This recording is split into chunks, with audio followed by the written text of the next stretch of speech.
Hey everyone, Melanie Minshinger here, illustrator for Gina K Designs. Today I've got a new project for you with my newest set from Gina K Designs, Beautiful Forest, and I'm going to show you how easy it is to color this background scene so that it looks like it's fall with turning leaves. I'm also going to be using a little fox from the set, and I'm going to use some different cardstocks that are still going to give a really pretty masculine, neutral, or autumnal palette, and I'm going to change up the greeting for a very special person I want to give a shout out to today. In addition to the Beautiful Forest stamp set, you're going to need some cardstock. So I'm going to be using a piece of Gina K's Sandy Beach. This is her Kraft paper here, so you can see it's got the little flecks in it. Really gorgeous neutral paper. This is 3 3/4 inches by 5 inches. This one is her black Onyx. This is 4 inches by 5 1/4. And then we've got a piece of her honey mustard. And so this is a little bit different. You can see it's got a little bit more orange in it. This is the prickly pear, but the honey mustard is a great one for fall. This is cut 4 1/4 inches by 11. And I'm going to score it with my Score Buddy at 5 1/2 so that we can make a top fold A2 size card. In addition to the cardstock, we're going to need our dies here. So this is the coordinating die set for Beautiful Forest. You can also find this in the What's New section. Going to be using a MISTI, and I've got just a scrap of white that I need to do for this little fox. I am saving the negative portion so that I can just put it right in here when I do my stamping. The markers that I'm using today, we only need 4 for this look, and so I wanted to have just some different tans, rust, and then a very kind of pale green. So I'm using Copics today. My colors that I'm going to be using on the fox and some of the leaves are the E13 light suntan, the E97 deep orange, so it's a little bit browner, and then like a deep rust. This is E08. It says brown, but it looks very orange rusty to me. And then I'm using the BG93 green gray. So those are the colors I'm going to be using today. They might look a little brighter because remember I'm using a cardstock that is a little bit brighter. If you don't have these specific colors, then just use a brown, rust, orange, and a green. Then I've got some Connect Glue here and then some foam squares for putting that all together. If you don't have a MISTI, you'll just want to have a large block for the background stamp and small blocks for the greeting and the fox. You'll also need a die cutting machine. I've already cut this out. I just use my Cuttlebug for doing that ahead of time to save time. So let's go ahead and stamp out our background and our fox.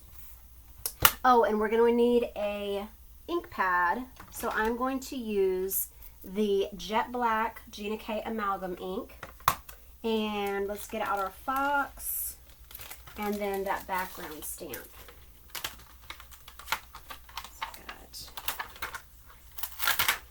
Here's our background stamp. Here's the fox. So I have a larger fox in my coordinating Forest Friends set. And I believe I showed you how to color that one using one of the little mechanisms. I can't remember what it is right now. I want to say bobblehead, but that's not right. So this is a smaller version of the fox, and I wanted to use this one today because I just thought it was really nice for this time of year, and obviously the colors go really well with this autumn scene.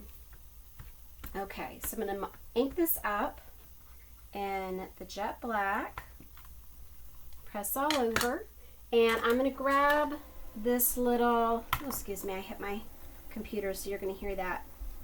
Rub all over with this little stapler that I'm using like a Chucky tool. So today's card is for Chuck Meadows. He is a moderator in our Gina K Designs and Stamp TV Facebook group, and he does so much for us, and I just love all the energy and passion that he brings to card making. Love our male members in our group. We get more and more of them all the time. Okay, so there is our little fox, and we could do it one more time if we want to, but that is good enough for me for when I do my coloring. And then let's go ahead and do our scene here. And so you notice I am actually doing this on, so I practiced some blending on the back side of that. So I'm going to be doing this one actually on an A2 size card.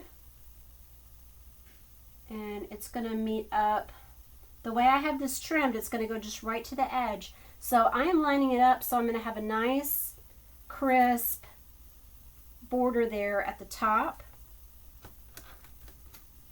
And then close that. Okay.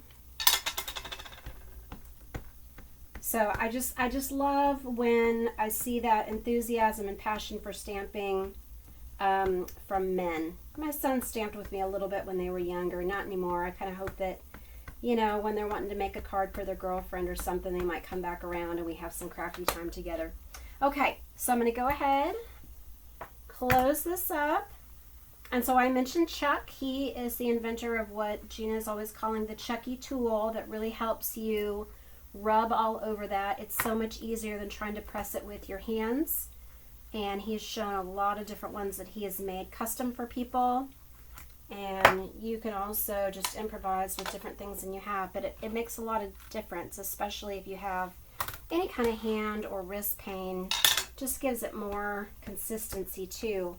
Now, this is not a ultra smooth cardstock like the white that you saw me stamp on in my previous video, so you probably will need to ink it up more times. All of the colored cardstock have a little bit more of a texture and tooth to them, especially these neutrals that have those little natural fibers in them. But I think this one, inking it twice, is going to be enough for us, and then we can do our coloring. So easy to color this, just wait.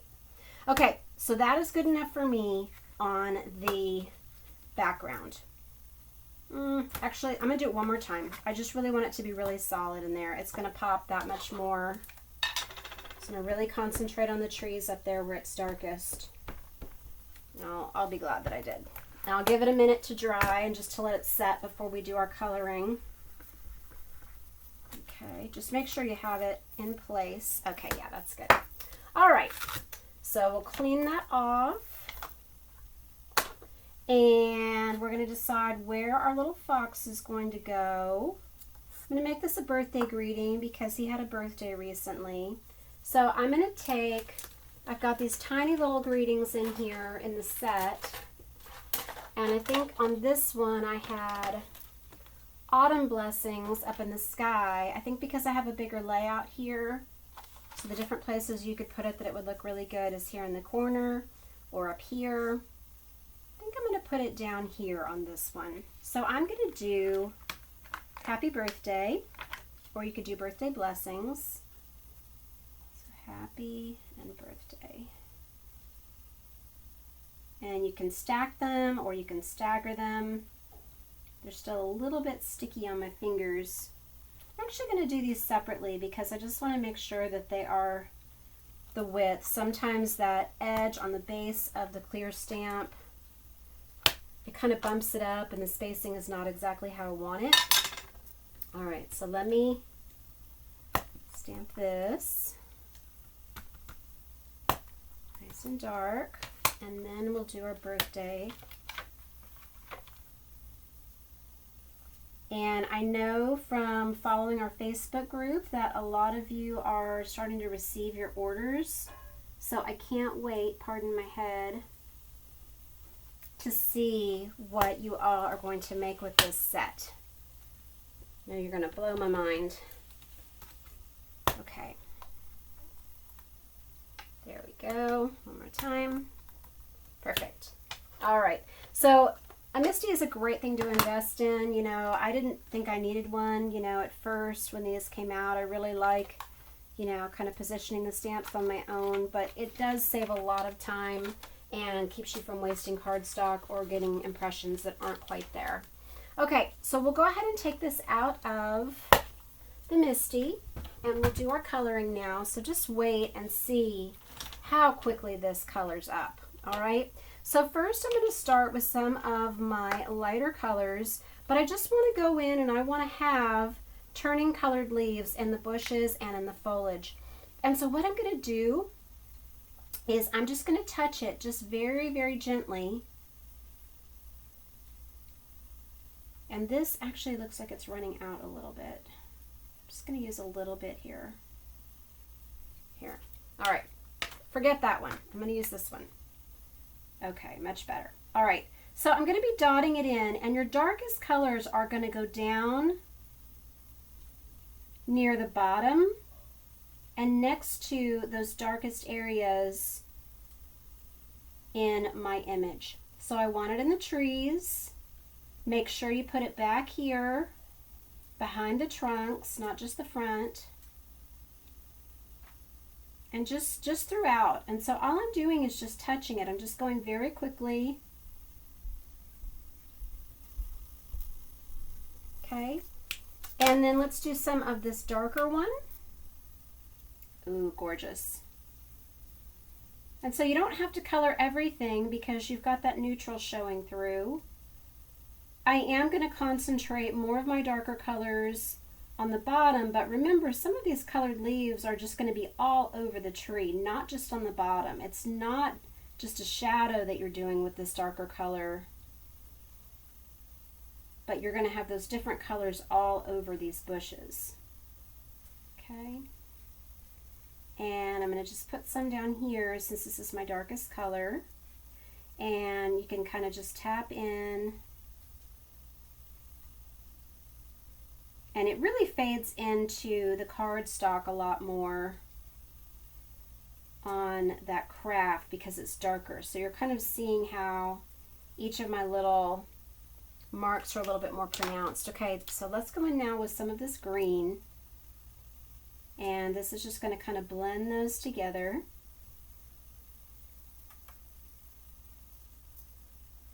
And so it's not quite every leaf has turned. You still have some of the green in there.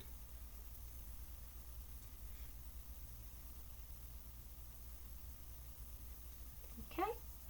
All right. And I might have used a little bit of a peach on this one as well. Let me see. It looks like I did. Let me grab this one since the other one, this might have been the one that I actually used. I think this is.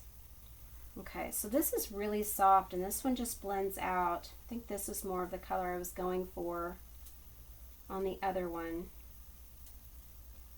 I think I'm preferring this on the Kraft, but I think both look really pretty. Okay. All right, now next what I'm going to do is let's color in this little fox. And I'm going to take this tan and I'm going to leave a little bit open on its chest and then below its eyes on its cheeks. So I'm taking my lighter color here, this kind of, oh, this is the one that was running out. I need to get a refill for this one. Okay, so let me grab this darker brown here. Okay, so I'm going to go in with this one, and this is going to coordinate really nicely with those leaves.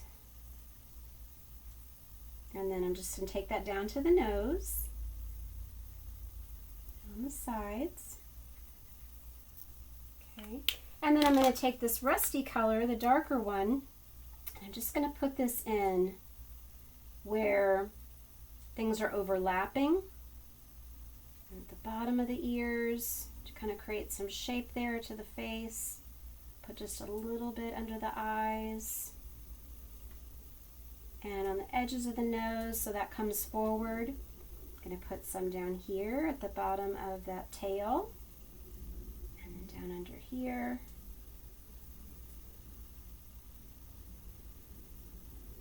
Okay, and that's it. So I'm going to get some foam squares here and mount the little fox. Put that right like that. And so it kind of just feels like doing painting, like pointillism or painting or impressionism, that you're just dotting and dabbing on that color, just doing little streaks. And there's really no wrong way to do it. So I'm just going to put a little bit of this Connect glue on and assemble my card. I hope you like this, Chuck. Thank you for all you do for us. And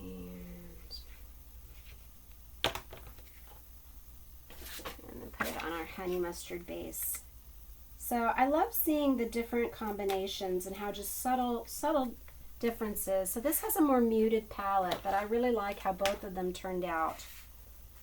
So here are the finished cards. Let me know in the comments below which one that you prefer. I went a little bit darker, I noticed, on this one, but obviously that's because I took out that one color. Get in here to see if I can go in and maybe just add a little bit of the peach. They're all going to come out a little bit different though. I'm going to go in maybe and put just a little bit of that in the eyes. One more thing that you can do, like I talked about last week, to make some of your details pop, if you have a black pen, you can go on there and make just the little nose, or maybe trace the mouth. Just have a few of those little elements be a little bit blacker than the outline, because those parts are actually black in the image. And I think that always just makes it have a little bit more depth. Maybe around the eyes there. But if you don't have a pen or don't feel comfortable doing that, then by all means just let it be. Thanks so much for watching today. Please check out all of our stuff on Stamp TV and Gina K Designs. And thank you for watching. I appreciate your comments. God bless.